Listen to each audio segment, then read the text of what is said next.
किसान की मुस्कान देश की शान। नमस्कार किसान भाइयों, बहुत बहुत स्वागत है आपका हमारे यूट्यूब चैनल प्रोटेक्टर एके पे। आज हम आपको बजट के बारे में बताने वाले हैं। जी हाँ, जैसा कि आपको पता है कि अभी बजट घोषणा हुई है, इनमें किसानों के लिए क्या क्या है इसके बारे में हम थोड़ी बहुत चर्चा करेंगे। तो आइए शुरू करते हैं कि देश के करोड़ों किसानों के लिए कुल 8 बड़े ऐलान। जी हाँ, वित्त मंत्री निर्मला सीतारमण ने 1 फरवरी को आम बजट पेश किया, जिसमें कृषि सेक्टर के लिए कई बड़े ऐलान किए गए। वित्त मंत्री निर्मला सीतारमण ने किसानों के लिए कुल 8 बड़े ऐलान किए हैं। बजट 2023 में केंद्रीय वित्त मंत्री निर्मला सीतारमण ने 1 फरवरी 2023 को लोकसभा में साल 2023-24 का आम बजट पेश किया।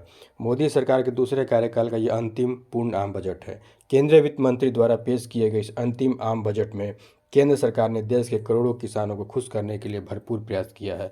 वित्त मंत्री निर्मला सीतारमण ने अपने भाषण में कहा है कि प्रधानमंत्री मोदी की नेतृत्व वाली केंद्र की बीजेपी सरकार ने देश के करोड़ों किसानों के लिए बड़ी सौगात दी है। वित्त मंत्री ने कहा कि आम बजट 2023 में मोदी सरकार ने किसानों के लिए 8 बड़ी सौगातों का ऐलान किया। एग्रीकल्चर सेक्टर और ग्रामीण क्षेत्रों के विकास के लिए इस आम बजट में कई अन्य घोषणाएं भी शामिल हैं। वहीं किसानों के लिए लोन में छूट जारी रहेगी। भारत को श्री अन्न के मामले में ग्लोबल हब बनाना है। हैदराबाद में श्री अन्न के लिए इंडियन इंस्टीट्यूट ऑफ श्री अन्न स्थापित किया जाएगा। इसे सेंटर ऑफ एक्सीलेंस के रूप में विकसित भी किया जाएगा।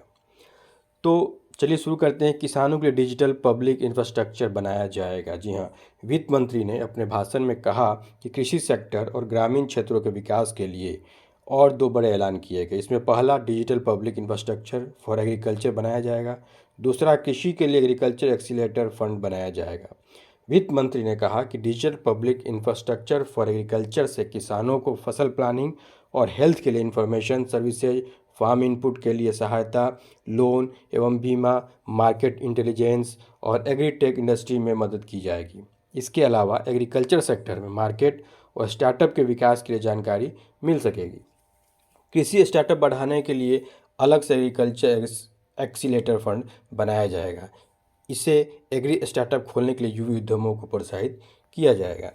अब तीसरी हम बात करते हैं प्रधानमंत्री मत्स्य योजना के लिए 6,000 करोड़ रुपए की राशि। वित्त मंत्री ने अपने भाषण में कहा कि प्रधानमंत्री मत्स्य योजना के लिए 6,000 करोड़ रुपए की राशि मंजूरी की गई है। उन्होंने कहा कि पीएम मत्स्य संपदा योजना में 6,000 करोड़ रुपए के निवेश के साथ योजना की नई सब स्कीम शुरू करेंगे, जिससे मछुआरे, मछली विक्रेता, एमएसएमई अपने काम में और अधिक सक्षम बन सकेंगे। साथ ही वैल्यू चेन में सुधार लाने के लिए बाजारों का विस्तार भी किया जाएगा। अब किसानों को लोन देने की राशि 20 लाख करोड़ रुपए की गई। जी हाँ, वित्त मंत्री ने कहा कि किसानों का लोन जारी रहेगा। सरकार ने किसान क्रेडिट कार्ड केसीसी पे 20 लाख करोड़ का ऐलान किया, जो पिछले साल 18.5 लाख करोड़ रुपए था। उन्होंने कहा कि हमने एग्री लोन के टारगेट को पशुपालन, डेयरी और मछली पालन पर फोकस करते हुए इस बार 1.5 लाख करोड़ का इजाफा किया गया है। इंस्टीट्यूट ऑफ मिलेट्स बनेगा। अपने बजट भाषण में वित्त मंत्री ने कहा, हम दुनिया में श्री अन्न के सबसे बड़े उत्पादक और दूसरे सबसे बड़े निर्यातक हैं। हम ज्वार, रागी, बाजरा, कट्टू, रामदाना, कंगनी, कुटकी, कोदो, चीना और सामा जैसे कई प्रकार के श्री अन्न उगाते हैं। अब भारत को श्री अन्न के लिए ग्लोबल सेंटर बनाने के लिए भारतीय बाजरा अनुसंधान संस्थान हैदराबाद को उत्कृष्टता केंद्र के रूप में बढ़ावा दिया जाएगा। आत्मनिर्भर स्वच्छ पौधा कार्यक्रम शुरू किया जाएगा। वित्त मंत्री ने कहा 2200 करोड़ रुपए के एक्सपेंडिचर से हाई वैल्यू बागवानी की उपज को बढ़ावा देने के लिए रोग मुक्त क्वालिटी वाले पौधे सामग्री की उपलब्धता बढ़ाने के लिए आत्मनिर्भर स्वच्छ पौध कार्यक्रम चलाया जाएगा।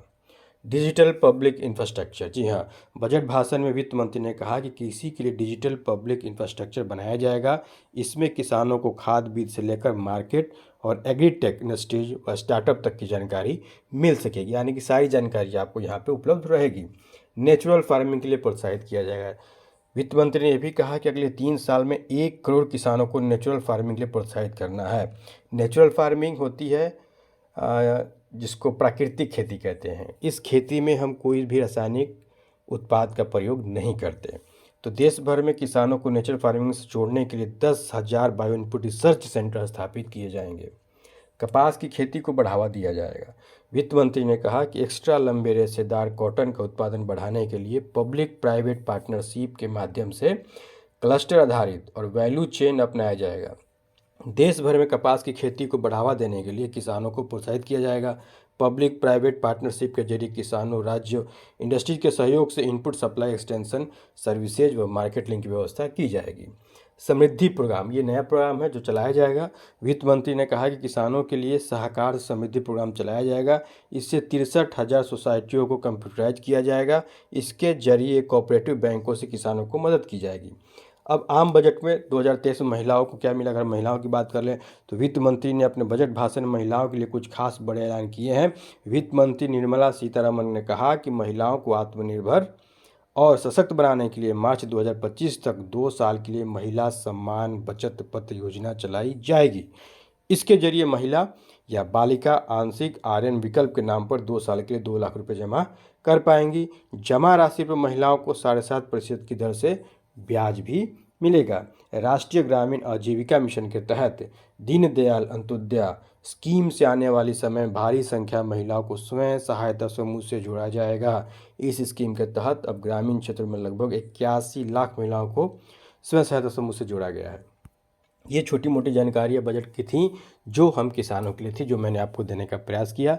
उम्मीद है आपको जानकारी अच्छी लगी होगी, तो इसे लाइक और सब्सक्राइब करें। बहुत बहुत धन्यवाद।